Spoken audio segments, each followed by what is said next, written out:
The brand new Captain America movie might be titled Brave New World, but it delivers same old shit. Hello there. I've been MIA for a while. I did want to apologise about that. I trust that, you know, I had my reasons, but I am back, and I am back for good. Now we've got the pleasantries out of the way. Let's take a look at the MCU, shall we? I wonder how Captain America's doing. Wait for it. Oh yeah, I completely forgot that Kevin Feige turned Steve Rogers into a nutsack and forced him to give a shield to a man who has a part-time job as a bird. Yes, it's the Falcon. Wait, guys, no, don't fall asleep. No, not already. Oh, come on, wake up. Wake up, it's the Falcon. You remember him, right, guys? You've got to do better. You've got to step up. Ah, yes, Captain Browbeat. How I have dearly missed him and his colourful repertoire of sanctimonious lectures. You've got to do better. And talking of browbeating, I haven't watched mainstream television in a long time, but when I went to the cinema earlier to watch the premiere showing of Captain America Brave New World, I was reminded that the cinema is always a fabulous display of how much state propaganda I tragically managed to avoid by not watching the television. Yeah, the pre-film ads at the cinema were as ridiculous as you might imagine them to be. It was a whole lot of buy stupid electric cars, buy video games that hate you, diversity is our greatest strength. Oh, and on your way out, sign up for the army, would you? Alright? Alright, okay, go fuck yourself, loser. And thank you for buying the £10 cup of popcorn.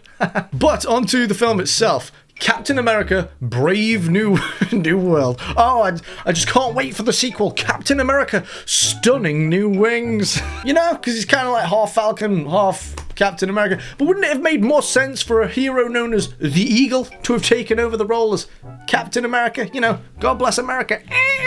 Symbol. That's an eagle, by the way. It's the symbol of America. No?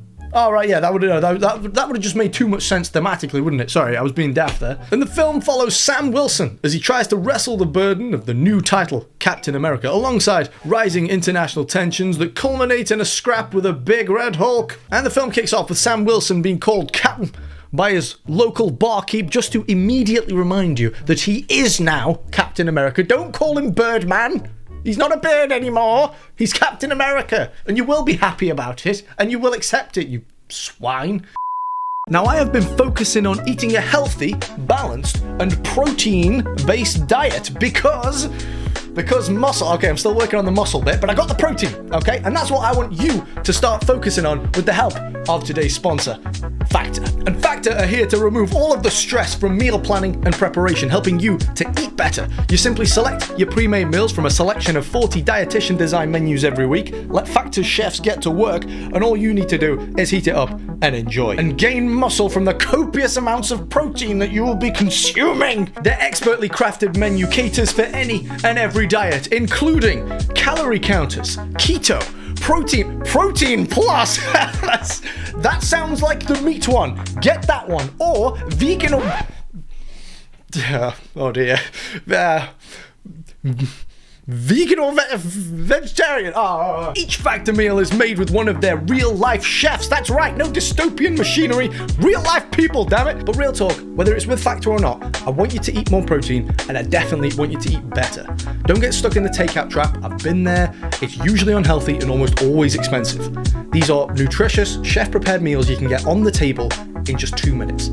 To get you started, you can get free shipping and 50% off your first order if you click the link down below and use code Jonny at checkout. Eat the meat. And thank you to Factor for sponsoring this video. Eat the meat. There's a reason it rhymes. And you know, I almost get the feeling that Kevin Feige and his MCU cronies don't listen to or indeed care about any input from Marvel fans. And I say this because this film seems to contain examples of essentially every single problem fans have had with the MCU post-Endgame. First of all, the writing and the story, which is frankly elementary. It is as linear and as unambiguous as it comes and is crammed full of so much exposition you feel like you're watching it with the audio description on. And probably the largest and most glaring issue is that this movie is like a vegan barbecue. There are no stakes and there's no one around that's worth investing in emotionally or financially. This movie's kind of like the country Haiti. It just can't justify its existence. Like, why is it a thing? Why is this thing a thing? I have no idea. There's just nothing for anyone to find any value in. Why? Why? Okay, that's a joke. Okay, before you throw me in the gulag, That's a joke. I would much rather move to Haiti than watch another MCU project. The CG is frankly tragic. This screenshot is a real still from the movie. Oh my god, this is what we're dealing with. The devolution of computed graphics in movies with enormous budgets will be studied as one of the greatest mysteries of our time by our descendants. It's just embarrassing. Oh yeah, and at times is S.H.I.E.L.D., Captain America's S.H.I.E.L.D., which is mostly CG, there are times when it's running at a different frame rate to the live action footage. So the live action stuff looks nice and smooth, but the S.H.I.E.L.D. is like skipping frames. How did anyone do this? And how did no one notice this in the production cycle? I feel like I'm taking crazy pills! And though I'm sure Disney Marvel will be itching to pull the race card, the Captain America character swap doesn't bother me half as much as the personality swap. Steve Rogers had the American spirit imbued within him way before he was even exposed to the super serum. Sam Wilson, on the other hand, has this unwavering, smug, sanctimonious nature that I, like many others, I'm just sick of now. I'm bored to death of the lectures and the moral grandstanding. Just shut up and save the day. And it looks like that personality carries into the real world as well. Like, look, yeah, I don't think that Anthony Mackie is like a horrible dude by any means. He seems relatively down to earth. I think he's just a bit daft, and he's obviously just willing to hold the Hollywood line. I'm sure you've seen the recent clip that emerged of him not too long ago, where he was making the whole Captain America shouldn't represent America speech. For me, Captain America represents a lot of different things, and I don't think the term, America should be one of those representations. Wow. Thank you, Anthony, for your peerless wisdom. What next? The Hulk shouldn't be green. That's not the best example. On the bright side, though, I think Anthony Mackie did do a decent bit of his own action shots, except the fact that that's not really a good thing either, because he's approaching 50 years old now, and he's understandably slowing down a little bit. I can only describe the fighting as soft and uninspiring, which is, funnily enough, what I've been described as in the past. But that's probably something I shouldn't say out loud. But on the theme of soft and uninspiring, one of the antagonist's cronies manages to break Sam Wilson's rib by, and get this, dropping him on a church pew. I'm sorry, but the new Captain America is now pervious to a 2-inch plank of wood. Right, even when he's wearing the suit, which, since the last time we saw it, has now been coated in vibranium. Yeah, thank you, Wakanda. Very cool, but it doesn't matter, because it was no match for everyday timber. Wow, I sure hope the next big bad hasn't heard of, Home Depot. Else we're all doomed. I mean, what's the point in trying to fight the almighty, unmovable force of 2x4? Oh, but don't worry though, because the President of the United States' most senior security advisor is here to save the day, and she's a 4-foot midget in a pantsuit.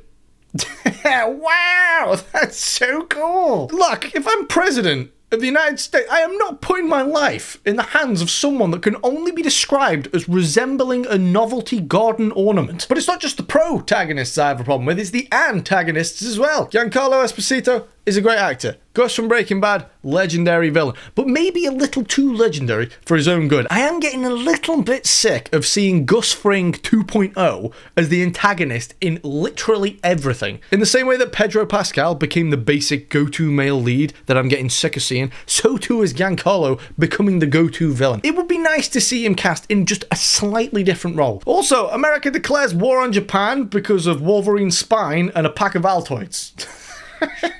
I mean, based? No, that's not based. We like Japan. Gomenasai, Japan.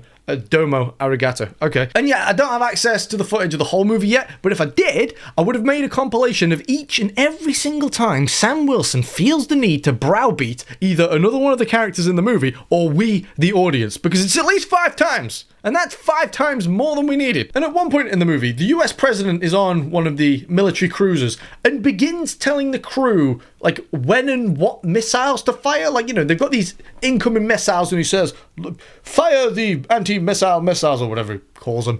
And it's just like, I just don't think that's quite how it works. Like, what if you're on one of the ships in the fleet that, doesn't have the President of the United States on it? Have you just got to sit there and think like, oh gee, I sure wish the President of the United States was on board so he could tell me what buttons to push and when? I don't think that's his job. They got missile physics right though. They showed like cruise missiles, flying close to the surface of the water, which they do in real life, to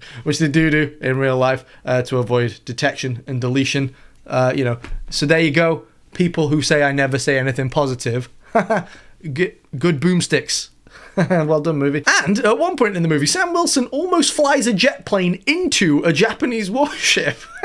How the tables have turned. Bucky then shows up and begins telling Sam Wilson that Steve gave him the shield because he's special just the way he is, even without the super soldier serum.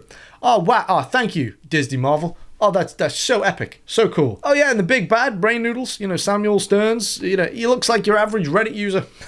He's a funky looking fella. The film then culminates in a fight between Sam Wilson and big red angry President Hulk. Large obnoxious red president fighting and attempting to destroy a personification of America. I don't know if you guys are sharp enough, but you might be able to draw one or two parallels to the real world with this. I don't know, maybe it's just me, but I'm thinking there's a little bit of Disney subtext going on here. But remember, Disney always wants you to root for the villain. So that means big red obnoxious president.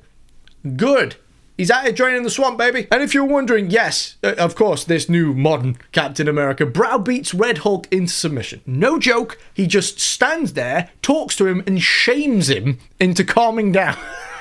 That's actually what happened. He saved the day with a struggle session. It's like a scene from Of Mice and Men or something. This is easily the lamest conclusion to an MCU project. And then, of course, they couldn't top the movie off any other way other than yet another browbeating session from Sam Wilson telling us to find ways of working together even though we're all so different and shit. Oh, God, I'm just so sick of it. The whole film is basically nearly 3 hours of close-up shots of Sam Wilson just making speeches at people. There's a whole lot of talking and not a lot of walking. But Jonny, what about the post-credit? Yeah, what about it? What about the post-credit scene?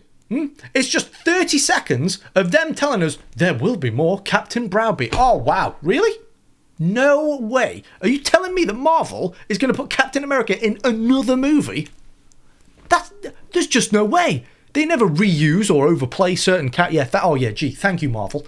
Thanks for that. I'm so super glad that I sat through your obnoxiously long credit sequence just to be told something that even if I'd not known already, I wouldn't have wanted to know. Because no one cares. You've already killed your franchise. And this would have been a hell of a time to completely redefine the MCU and prove all of we, the haters, wrong for dunking on this film. But instead, you decided to stick with we just want to make a bold and brave social/political message that shows like the Falcon and the Winter Soldier had and literally no one enjoyed. If you'd knocked this movie out of the park, not only would you have a nice money earner and finally something MCU related worth bragging about, but you would have also owned all of us. The chuds that you hate so much in the process. You could have killed 2 birds with one stone, but instead you killed 1 falcon with 1 movie. What if the main villain of the MCU this whole time wasn't Thanos, wasn't Kang the Conqueror, it was the people that write the MCU? Think about that one, guys, and just remember, it's a brave new world. Oh my God, I want to jump off a building. Movie? No. There you go. What else did you want to know? Movie? No. Brilliant. I'll see you in the next one, guys. Oh dear.